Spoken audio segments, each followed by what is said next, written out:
I want to show you how you can make meetings more productive in 60 seconds. First up, go to dockethq.com, sign up for an account. Then once you've logged in, you're going to see a screen like this.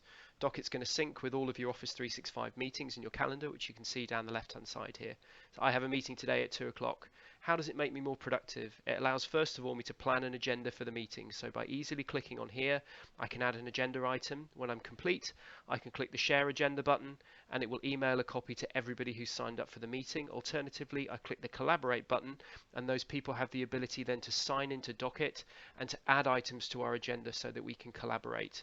During the meeting, I move over to the Notes tab, and then from here I can add notes against all of the agenda points that we've put down. I can also assign a due date for those points, and I can assign an owner, again from the people who are listed within the meeting. Lastly, by hitting the Share Recap button, it's going to do exactly the same thing as we did with the agenda and send out all of the points to all of the attendees, or the Collaborate button. So that's meeting productivity in 60 seconds.